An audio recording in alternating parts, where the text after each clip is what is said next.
In his book, The Power of Habit, Charles Duhigg states the following: "The difficult thing about studying the science of habits is that most people, when they hear about this field of research, want to know the secret formula for quickly changing any habit. If scientists have discovered how these patterns work, then it stands to reason that they must have also found a recipe for rapid change, right? If only it were that easy. See, it's not the formulas don't exist. The problem is that there isn't one formula for changing habits. There are thousands. Individuals and habits are all different. And so the specifics of diagnosing and changing the patterns in our lives differ from person to person and from behavior to behavior. See, giving up cigarettes is different than curbing overeating, which is different from changing how you communicate with your spouse, which is different from how you prioritize tasks at work. What's more, each person's habits are driven by different cravings. Now, because of this, it would be impossible, in this course anyway, to give you a magic pill or prescription that would help you in changing bad habits to good habits.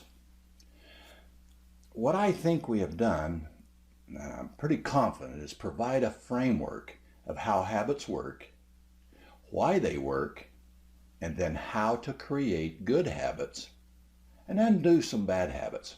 See, we humans are creatures of habit. We have evolved over thousands of years to like routine, to like predictability, and to become ingrained in a certain series of events.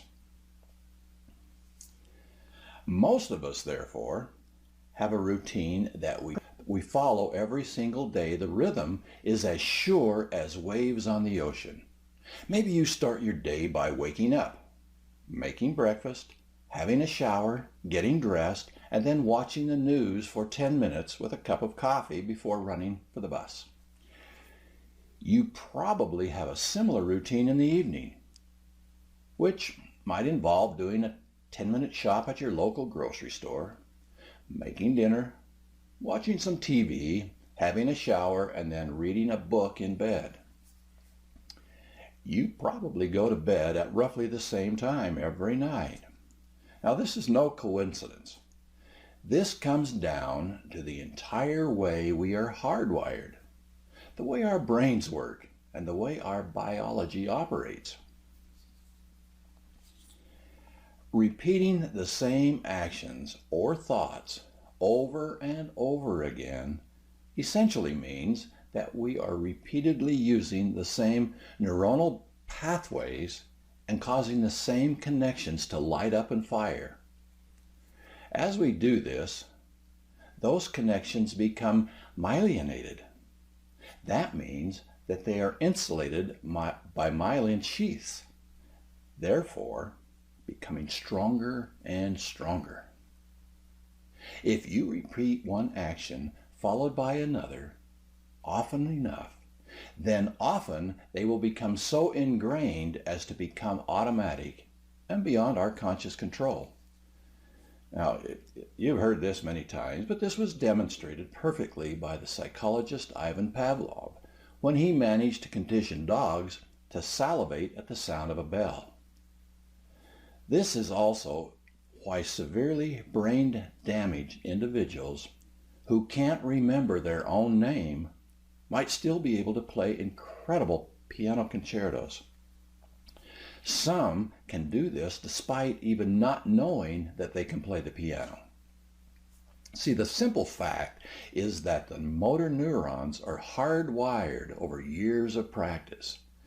The groove has been greased over and over and over again to leave a final impression.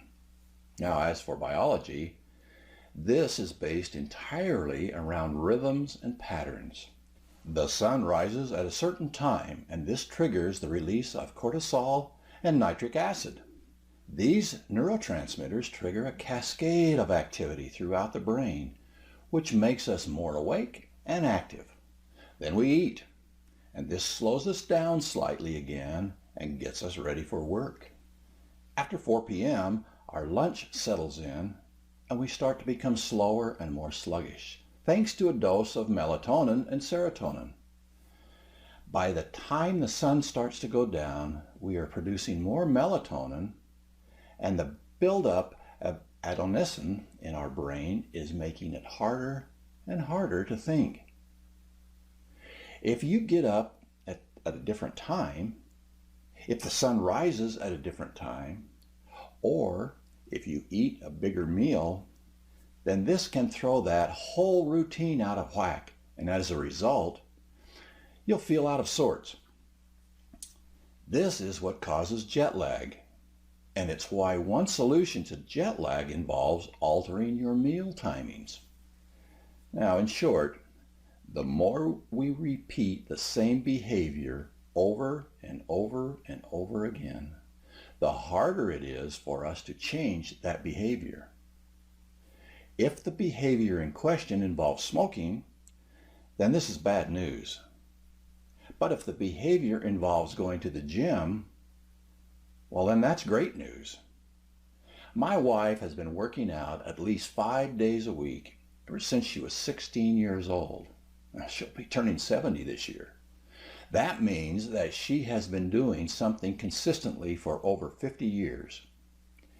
As you might expect, she now finds it absolutely impossible to stop. She loves working out. It's a part of who she is, and it's no effort for her to go to her gym, which, by the way, is in her home. No commute time, no hassle. She just gets to work. In other words, harnessing the power of habit can be a powerful tool in helping you get to whatever you want from life. Whether it's that better body or a richer bank account. Now the question is how you go about forming those habits. I produced a course on leadership and what it requires to be a great leader. Obviously, great leaders have extreme amount of self-confidence and self-motivation. So, to become a great leader, we all have to learn to control habits. I devoted one entire section to habits in that course, and I've decided to include those 7 lectures in this course. Once we have finished those, we will move into creating new habits in your quest for personal transformation.